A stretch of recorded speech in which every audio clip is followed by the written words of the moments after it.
மனித மூளையோட முக்கிய வேலை உங்கள சந்தோஷமா வச்சுக்கிறது கிடையாது. உங்கள உசுரோட வச்சுக்கிறது மட்டும்தான். ம் ஆமா, கேக்குறதுக்கு ரொம்ப வித்தியாசமா இருக்குல்ல. நிஜமாவே இது எனக்கு ரொம்ப அதிர்ச்சியா இருந்துச்சு. ஏன்னா கொஞ்சம் யோசிச்சு பாருங்களேன். அன்னைக்கு நாள் முழுக்க 99 விஷயங்கள் உங்களுக்கு ரொம்ப சூப்பரா நடந்திருக்கும். ஆனா யாரோ ஒருத்தர் சொன்ன அந்த ஒரு சின்ன நெகட்டிவ் கமெண்ட் மட்டும் அன்னைக்கு ராத்திரி முழுக்க உங்க தூக்கத்தை கெடுக்கும். கண்டிப்பா. அந்த ஒரே ஒரு விஷயத்த மட்டும் மூளை ஏன் திரும்ப திரும்ப அசை போடுதுன்னு நம்ம யோசிச்சிருப்போம். கரெக்ட்.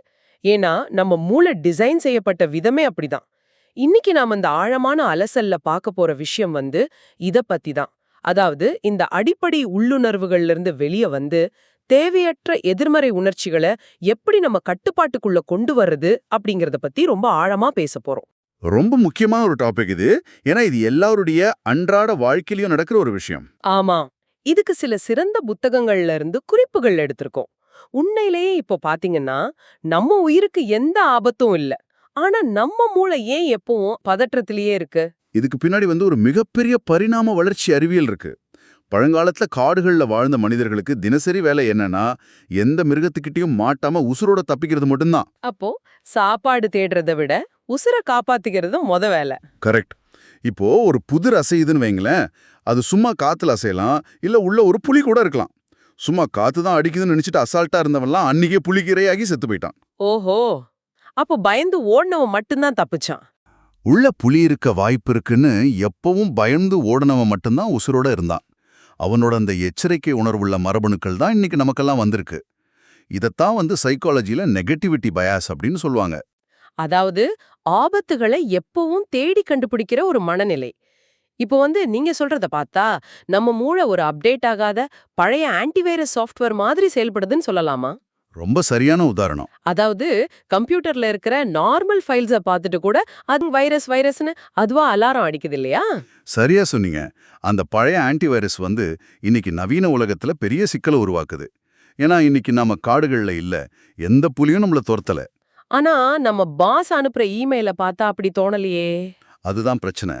ஆபீஸ்ல பாஸ் அனுப்புற ஒரு கோபமான இமெயில நம்ம மூளை புலி நம்மள தாக்க வரதா நினைச்சுக்கிட்டு உடம்புக்குள்ள அந்த அலாரத்தை அடிக்குது. வாவ், இது ரொம்ப இன்ட்ரெஸ்டிங்கா இருக்கு. இன்னொரு விஷயம் பாத்தீங்கன்னா, ஒரு காலத்துல கூட்டத்திலிருந்து ஒதுக்கப்பட்டா சாப்பாடு கிடைக்காம தனியா செத்துடுவோங்கிற ஒரு பயம் மனிதனுக்கு இருந்தது. அதனால தான் இன்னைக்கு சமூக வலைத்தளங்கள்ல யாராவது நம்மள அன்ஃபாலோ பண்ணாலோ இல்ல நிராகரிச்சாலும் நமக்கு அவ்ளோ வலிக்குதா? கண்டிப்பா. அந்த பழைய உயிர் பயம் அங்க தூண்டப்படுது. மூளைய பொறுத்த வரைக்கும் ஒரு சமூக நிராகரிப்பும் நிஜமான மரணமும் ஒண்ணுதான். இது ரொம்ப ஆபத்தான ஒரு லூப்பாச்சே. இது பத்தாதுன்னு இந்த டோபமைன் வேற நம்மள ஒரு மாயையில சிக்க வைக்குதுன்னு சொல்றாங்க. ஆமா, டோபமைன் அப்படிங்கிறது ஒரு தற்காலிகமான சந்தோஷத்தை கொடுக்கிற வேதிப்பொருள். அதாவது நம்ம புதுசா ஒரு கார் வாங்கினா இல்ல ஒரு பெரிய ப்ரொமோஷன் கிடைச்சா உடனே லைஃப் செட்டில் ஆயிடும், இனிமே நம்ம ரொம்ப சந்தோஷமா இருப்போம்னு நினைக்கிறோம். ஆனா கொஞ்ச நாளே அந்த சந்தோஷம் காணாம போயிடுதே. அது ஏன்னு நான் ரொம்ப யோசிச்சிருக்கேன். அதுக்கு காரணம் ஹெடானிக் அடாப்டேஷன் அப்படிங்கிற ஒரு மனநிலை. ஹெடானிக் அடாப்டேஷனா? அதாவது மனிதர்களால எந்த ஒரு சூழ்நிலைக்கும் ரொம்ப சீக்கிரமா பழகிக்க முடியும். இத பத்தி 1978ல ஒரு மிக முக்கியமான ஆராய்ச்சி பண்ணாங்க. சொல்லுங்க. லாட்டரியில பல கோடி ரூபாய் ஜெயிச்சவங்களையும் ஒரு பெரிய விபத்துல சிக்கி கை கால்களை இழந்தவங்களையும் தேர்ந்தெடுத்து அவங்க மனநிலையை ஒரு வருஷம் கவனிச்சாங்க. ஓகே, ரெண்டு பேருமே ரெண்டு எக்ஸ்ட்ரீம்ல இருக்காங்க. ஆமா, லாட்டரி அடிச்ச அன்னைக்கு அவங்க உச்சக்கட்ட சந்தோஷத்துல இருந்தாங்க. அதே போல விபத்துல பாதிக்கப்பட்டவங்க உச்சக்கட்ட சோகத்துல இருந்தாங்க. ஆனா சரியா ஒரு வருஷம் கழிச்சு பார்த்த ஒரு ஆச்சரியமான விஷயம் நடந்தது. என்ன அது? லாட்டரி ஜெயிச்சவங்களும் சரி, விபத்துல பாதிக்கப்பட்டவங்களும் சரி, அந்த சம்பவங்கள் நடக்கிறதுக்கு முன்னாடி அவங்க இயல்பா எப்படி இருந்தாங்களோ அதே அளவு பேஸ்லைன் சந்தோஷத்துக்கே திரும்பிட்டாங்க. நிஜமாவா? ஒரு வருஷத்துல லாட்டரி அடிச்சவனும் விபத்துல சிக்கினவனும் ஒரே மனநிலைக்கு வந்துட்டாங்களா? இது கேக்குறதுக்கே நம்ப கஷ்டமா இருக்கே. அதுதான் அறிவியல் உண்மை. வெளியில நடக்கிற சம்பவங்கள், பணம், பொருள் இதெல்லாம் நம்மளோட ஒட்டுமொத்த மகிழ்ச்சியில வெறும் 10% மட்டும்தான் தீர்மானிக்குது. அப்போ மீதி 90%? மீதி எல்லாமே நம்ம மரபணுக்களும் நம்ம சுற்றியுள்ள விஷயங்களை நாம எப்படி பார்க்கறோம் அப்படிங்கிற உள்மன அணுகுமுறையும் தான். மூளை எப்பவுமே ஒரு சாதாரண நிலைக்கு நம்மள திரும்ப இழுத்துட்டு வந்துரும். அப்போ நாம எப்பவுமே சந்தோஷத்தை தேடி ஓடுறது ஒரு முடிவில்லாத ஓட்டமா? நம்ம மூளை இயல்பாவே பயத்துக்காக டிசைன் செய்யப்பட்டிருக்கு. வர சந்தோஷமும் நிரந்தரம் இல்ல அப்படின்னா நாம என்னதான் பண்றது? இந்த மனசை ரீப்ரோகிராம் பண்ணவே முடியாதா? கண்டிப்பா முடியும். ஆனா அதுக்கு முன்னாடி ஒரு சாதாரண எண்ணம் வந்து எப்படி ஒரு தீவிரமான உணர்ச்சியா மாறுதுங்கிற அடிப்படை சூத்திரத்தை நம்ம புரிஞ்சுக்கணும். சூத்திரம்னா ஏதோ ஃபார்முலா மாதிரி சொல்றீங்களா? ஆமா. இதுல 3 விஷயங்கள் இருக்கு. ஒரு சம்பவம் நடக்குது. அத நீங்க எப்படி புரிஞ்சுக்கிறீங்க? அதாவது இன்டர்பிரேஷன். 2வது அதோட உங்களை நீங்க எப்படி அடையாளப்படுத்திக்கிறீங்க? அது ஐடென்டிஃபிகேஷன். 3வது 3வது வந்து அதை எவ்வளவு தடவை திரும்ப திரும்ப நினைச்சு பார்க்கறீங்க அப்படிங்கிற ரெப்பிடேஷன். இந்த 3ம் சேரும்போது தான் ஒரு சாதாரண விஷயம் ஒரு வலுவான நெகட்டிவ் எமோஷனா மாறுது. கொஞ்சம் இருங்க. இத நாம இன்னும் தெளிவா புரிஞ்சுக்கலாம். இப்போ நான் டிராஃபிக்ல போயிட்டு இருக்கேன். யாரோ ஒருத்தர் சடனா வண்டிய குறுக்க விட்டுட்டு போறார். இது ஒரு சம்பவம். இது எப்படி கோவமா மாறுதுன்னு சொல்லுங்க. ரொம்ப நல்ல உதாரணம். அவர் வண்டியை குறுக்க விடும்போது இவனை வேணும்னே சீன்றான், என்னை அவமானப்படுத்திட்டான் அப்படின்னு நீங்க ஒரு அர்த்தம் கற்பிக்கிறீங்க. அதுதான் இன்டர்பிரேஷன். ஓகே. அப்ப அந்த ஐடென்டிஃபிகேஷன் எங்க வருது? அடுத்து நீங்க வந்து நான் எவ்வளோ நல்லா வண்டி ஓட்டுறேன், ஏன் முன்னாடியே இப்படி பண்ணிட்டானே அப்படின்னு உங்க ஈகோவோட அதை இணைக்கிறீங்க பாத்தீங்களா? அதுதான் ஐடென்டிஃபிகேஷன். கரெக்ட். எனக்கு உடனே கோவம் வந்துரும். அதுக்கப்புறம் ஆபீஸ் போன அப்புறமும் மதிய சாப்பாட்டு அப்பவும் அவ எப்படி எப்படி பண்ணலான்னு திரும்ப திரும்ப அதையே நினைச்சுட்டு இருக்கீங்க. அதுதான் ரெப்பிட்டிஷன். அப்போ இந்த 3 விஷயமும் சேரும்போது தான் ஒரு சின்ன டிராஃபிக் பிரச்சனை நாள் முழுக்க இருக்கிற கோபமா மாறுது. அருமையான விளக்கம். அப்போ இந்த லூப்ப உடைக்கிறதுக்கு நம்ம என்ன பண்ணணும்? இதுக்கு 3 முக்கியமான படிகள் இருக்கு. முதல் படி வந்து பற்றின்றி கவனத்தல். பற்றின்றி கவனித்தல்னா? அதாவது உணர்ச்சிகள் வரும்போது அதுக்கு பின்னாடி ஒரு கதையை உருவாக்காம தள்ளி நின்னு ஒரு பார்வையாளரா அதை கவனிக்கணும். ஏதோ வேற ஒருத்தருக்கு நடக்கிற மாதிரி அதை பார்க்கணும். ஓகே. 2வது படி என்ன? 2வது படி அந்த உணர்ச்சிக்கு ஒரு பெயர் வைக்கிறது. நாம எப்பவுமே நான் கோவமா இருக்கேன் அல்லது நான் சோகமா இருக்கேன்னு சொல்லுவோம். இனிமே அப்படி சொல்லக்கூடாது. நான் கோபத்தை உணர்கிறேன் அப்படின்னு சொல்ல பழகணும். இருங்க. வெறும் வார்த்தைகளை மாத்துறதால அப்படி என்ன பெரிய வித்தியாசம் வந்துற போகுது? ரெண்டும் ஒண்ணுதானே? மிகப்பெரிய வித்தியாசம் இருக்கு. நான் கோபம் அப்படின்னு சொல்லும்போது நீங்களும் உங்க கோபமும் ஒண்ணுதான் அப்படின்னு மூளை நம்புது. ஓஹோ! ஆனா கோபத்தை உணர்கிறேன்னு சொல்லும்போது நீங்க வேற, அந்த கோபம் வேற. உணர்ச்சிகள் அப்படிங்கிறது நாம போடுற சட்டை மாதிரி. இன்னைக்கு ஒரு சட்டை போடுவோம், நாளைக்கு வேற சட்டை போடுவோம். அந்த சட்டை நாம கிடையாதுல்ல. வாவ்! இது ரொம்ப ஆழமான ஒரு பாயிண்ட். ஆமா. இந்த ஒரு சின்ன வார்த்தை மாற்றம் வந்து மூளையோட ப்ரீஃப்ரண்டல் கார்டெக்ஸ் பகுதியை ஆக்டிவேட் பண்ணி உணர்ச்சியிலிருந்து உங்களை பிரிச்சு வைக்கும். சரி. 3வது படி செடோனா மெத்தட் அப்படின்னு சொல்றாங்க. அதாவது ஒரு நெகட்டிவ் உணர்ச்சி வரும்போது நம்மள நாமே 3 கேள்வி கேட்டுக்கணும். கரெக்ட்.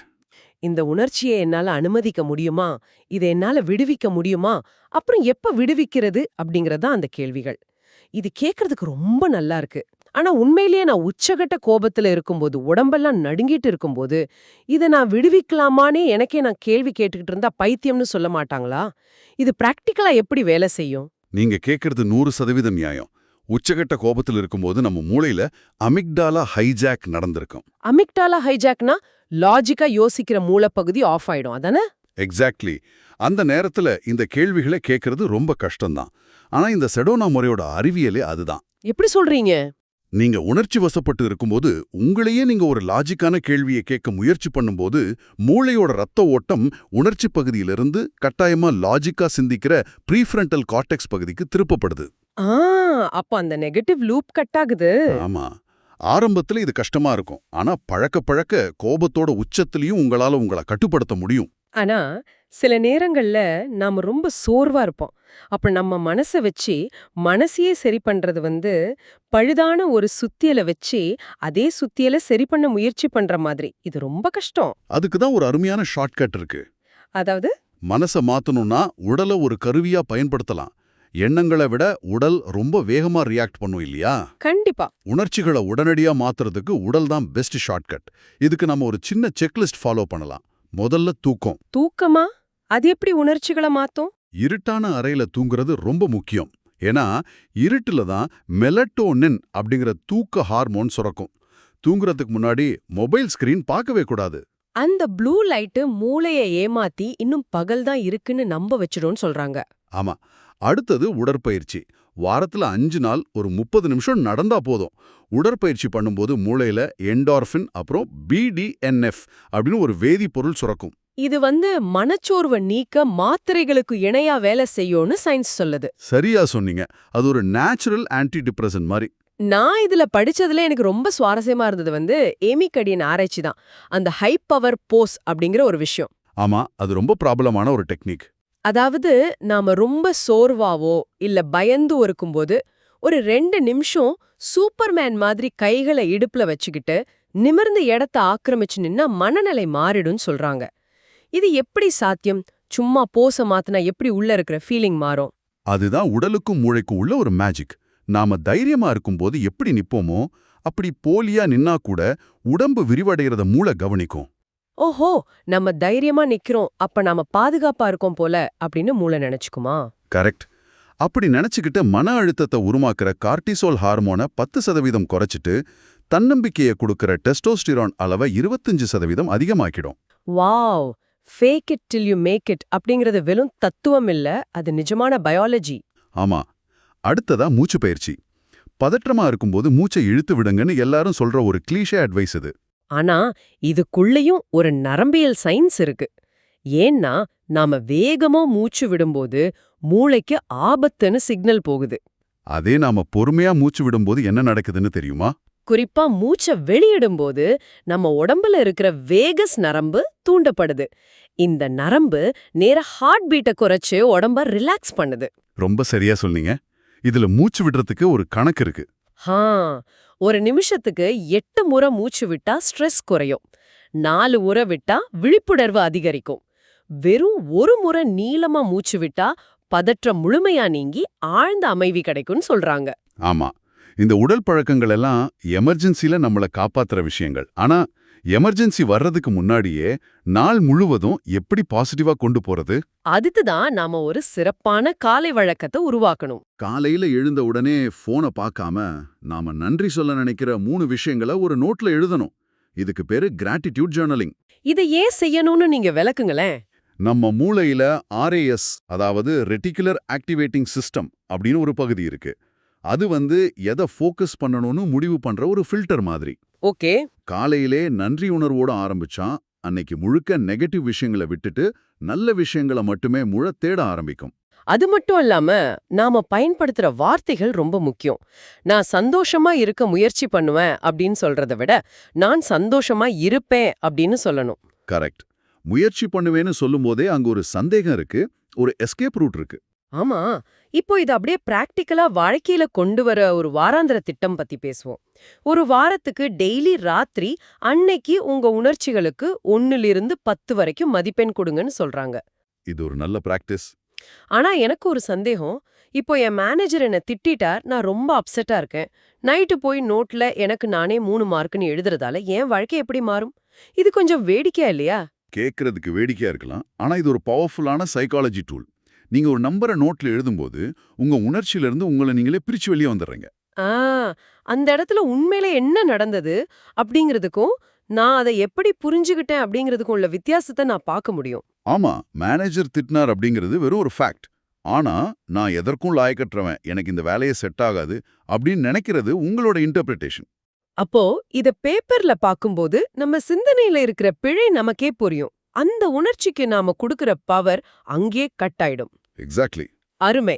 இப்ப நாம இந்த ஆழமான அலசலோட மிக முக்கியமான இறுதி பகுதிக்கு வந்துட்டோம்.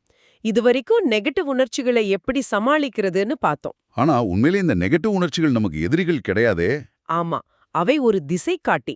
எப்படி உடம்புல ஒரு வலி வந்தா உள்ள ஏதோ பிரச்சனை இருக்கு கவனி அப்படின்னு உடம்பு நமக்கு சிக்னல் கொடுக்குதோ, அதே போல மனவலி அப்படிங்கிறது நீங்க போற பாதைய அல்லது உங்க எண்ணங்களை மாத்தணும் என்பதற்கான ஒரு சிக்னல். கண்டிப்பா. உணர்ச்சிகளை நம்ம வளர்ச்சிக்கான கருவியா மாத்துறது தான் உச்சக்கட்ட மெச்சூரிட்டி. உதாரணமா இந்த பொறாமை அப்படிங்கிற உணர்ச்சி எடுத்துப்போம்.